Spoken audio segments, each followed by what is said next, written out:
sign. So, Capricorn, Taurus, and Virgo, kumusta po kayo guys? Okay, so Earth sign, tignan po natin ano bang inyong gabay kapalaran. Gabay kapalaran po ni Earth sign. Spirit guide. Earth sign.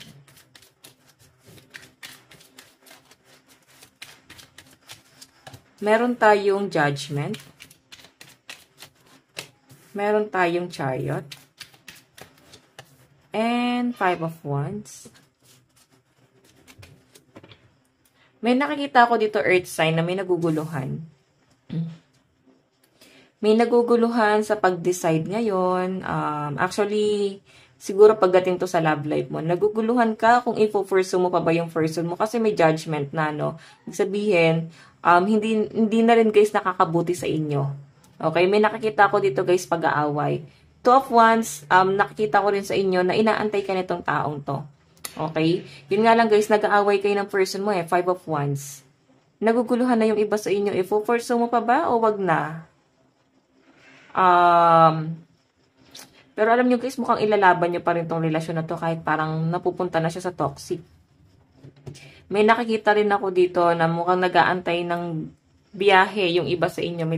May travel siguro kayo or maaring OFW yung iba sa inyo. Baka yung iba dito, nag-aantay na lang kayo ng schedule. Baka nagbakasyon lang kayo, no? So, nakikita ko guys yung pressure sa inyo. Ang dami nyo na guys pinagdaan ng problema, pasakit. So, naguguluhan yung iba sa inyo, lalo na pagdating sa love life mo. Kasi mukhang ito rin guys yung nagiging hadlang sa'yo.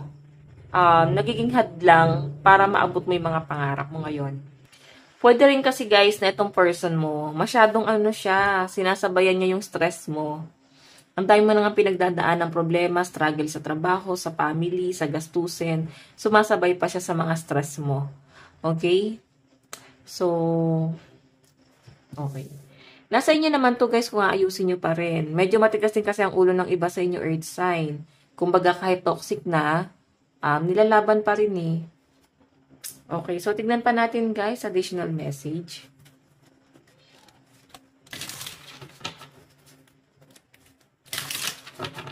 So, ayan. Kung nag-aaway-away yung iba dito, no? Tignan natin. Meron tayong 3 of 3. Let them go. Baka kailangan meron na kayo guys talikuran. Iba sa inyo guys, tinalikuran nyo na po talaga. And maring ito rin yung nagpapahirap sa inyo ngayon, yung pagtalikod na ginawa mo sa taong to.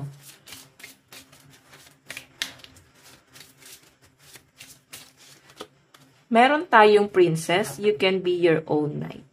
Ibig sabihin, kung ikaw naman guys ay single, hindi mo naman daw kailangan ngayon ng partner kasi sobrang strong independent person mo. Maaring nahihirapan lang talaga kayo guys, let go yung isa't isa kasi sa haba na po ng pinagdaanan or pinagsamahan nyo, nahihirapan kayo guys mag-let go. Pero sa malinaw na pinapakita sa akin dito, parang kailangan na itong isuko Sukuan. Kasi sobrang toxic na guys, parang lagi na lang kayo guys nagtatalo. Okay. Your potential is endless. Sabihin, ano yan? Mapamaraan kang tao. Sobrang sipag mong tao. So, kahit saan ka ilagay, guys, nalalampasan mo yung problema. Kahit na, guys, ikaw ay down, lalo na pagdating sa financial, nasusolusyonan mo yung problema. Okay? Nakakagawa ka ng pamamaraan. Workaholic nga yung nakikita ko sa inyo, guys. So, tignan pa natin, no? Ang laki number mo is 18, 1, and 45. Pagdating naman sa inyong love life.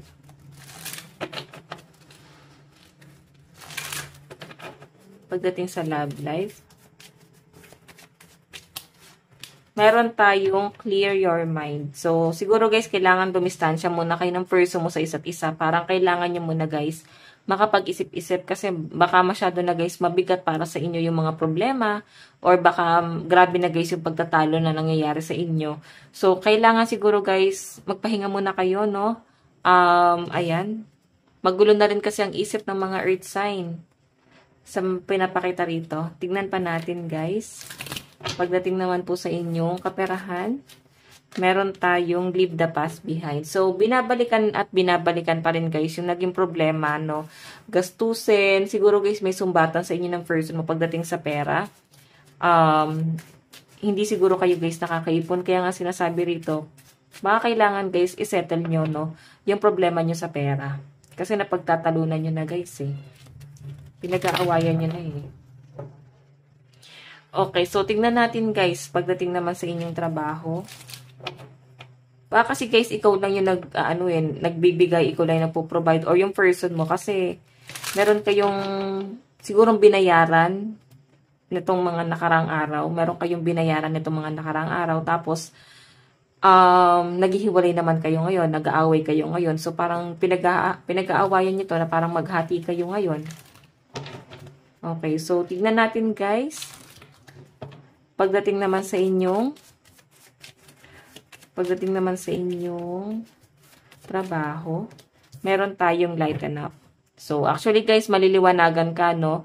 So, kung down na down ka ngayon sa financial, ang sinasabi rito, lalo na yung sa mga nag-a-apply, mag-relax kayo guys, wag daw po kayo masyadong ma-pressure, wag kayo masyadong magmadali. Makakapagtrabaho din kayo. Yung iba naman dito guys, mabubuhayan kayo kasi maaaring nabigyan na kayo ng schedule. Yung iba naman dito guys, maaaring na-promote.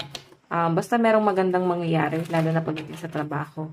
Tignan natin guys, pagdating naman po sa inyong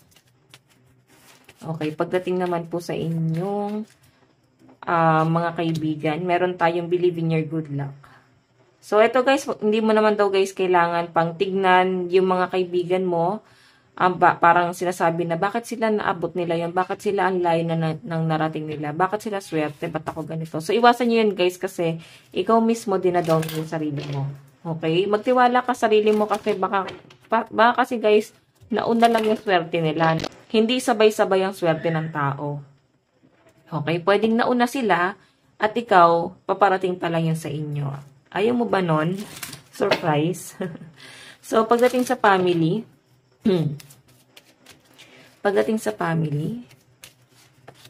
earth sign, meron tayong reveal what need to be seen. So, pagdating sa family, guys, siguro hindi ka ganun ka-open sa family mo.